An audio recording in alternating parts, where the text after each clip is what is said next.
بسم اللہ الرحمن الرحیم۔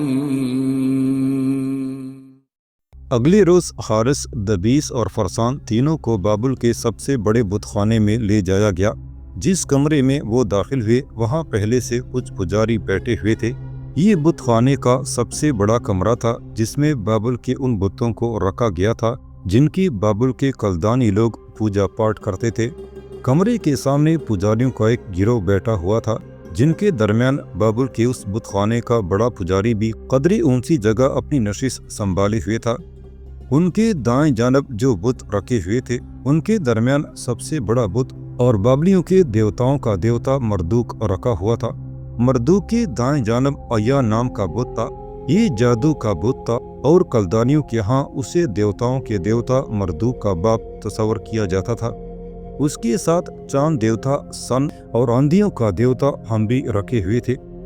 بائیں جانب آگ کے 3 دیوتا گرا، قبل اور نسکور رکھے ہوئے تھے۔ ان سے ذرا پیچھے 4 اور بت تھے۔ یہ حقیقتاً قدیم سمیری اور اکادی قوم کے بت تھے، لیکن کلدانیوں کے ہاں ان کو بھی عزت اور تکریم دی جاتی تھی، لہٰذا بابل کے بت خانے میں ان کے بھی بت رکھے ہوئے تھے۔ ان 4 میں سے ایک انو کا بت تھا جسے آسمان کا دیوتا سمجھا جاتا تھا، دوسرا ان لیر کا بت جو زمین کا دیوتا کہلاتا تھا، تیسرا رنگ کی دیوتا تھا جسے پانی کا دیوتا تصور کیا جاتا تھا، اور چوتھا بت اننا دیوی کا تھا جو محبت اور جنگ کی دیوی سمجھی جاتی تھی۔ ان سارے بتوں سے آگے ایک انتہائی خوبصورت بت تھا۔ یہ کلدانیوں کی دیوی اشتار کا بت تھا۔ عربوں کے ہاں یہ دیوی مشترک طور پر پوجا کی جاتی تھی۔ اشتار کی پوجا پاٹ سمیریوں، اکادیوں، بابلیوں، اشوریوں، کسدیوں، کلدانیوں، ہریوں، ہوریوں اور آرامیوں میں مشترک طور پر کی جاتی تھی۔ کلدانیوں کی جو دیوی اننا تھی یہ حقیقت میں اشتار دیوی ہی کا پرتو تھی۔ ان سارے بتوں کا ایک بار جائزہ لینے کے بعد حارث کی نگاہیں اپنے سامنے بیٹھے پجاریوں پر جم گئی تھیں۔ اس کے دائیں جانب فرسان اور دبیس بن بشرود کھڑے ہو گئے تھے۔ اتنے میں بڑے پجاری کی آواز بت کدے کے اس کمرے میں گونجی۔ وہ انہیں مخاطب کرتے ہوئے کہہ رہا تھا، میں بابل کا بڑا پجاری زولاب ہوں۔ تم تینوں مجرموں کو میرے سامنے فیصلے کے لیے پیش کیا گیا ہے۔ پہلے یہ بتاؤ تم میں سے فرسان اور دبیس بن بشرود کون ہے؟ اس پر فرسان بولا اور کہنے لگا، میں فرسان ہوں اور میرے ساتھ یہ دبیس بن بشرود ہے، ہم دونوں چچا بھتیجا ہیں۔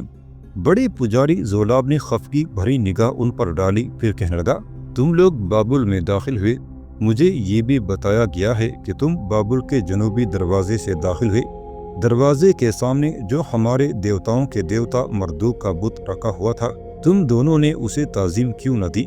اس پر انتہائی انکساری اور عاجزی کا مظاہرہ کرتے ہوئے فرسان کہنے لگا، محترم زولاب، ہم اپنی غلطی تسلیم کرتے ہیں، لیکن ہم اس شہر میں نہ وارد ہیں۔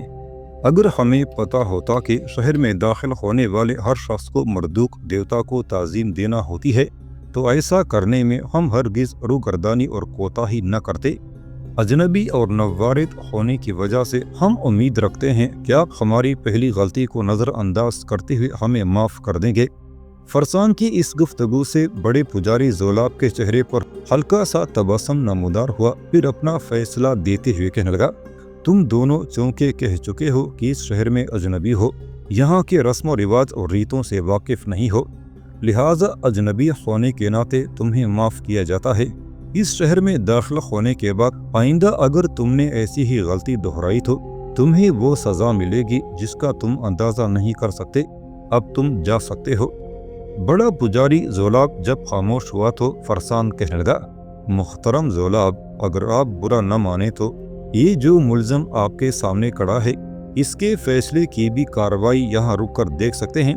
بڑے پجاری زولاب نے مسکراتے ہوئے اس بات میں جب گردن ہلا دی تو فرسان اور دبیس دونوں شہنشین کے سامنے جو بہت سے لوگ بیٹھے ہوئے تھے ان کے اندر خالی نشستوں پر جا کر بیٹھ گئے تھے۔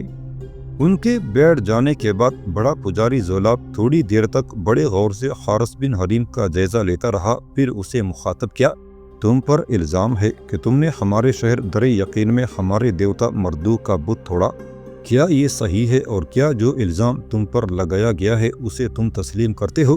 اس موقع پر حارث بن حریم کی چھاتی تن گئی تھی۔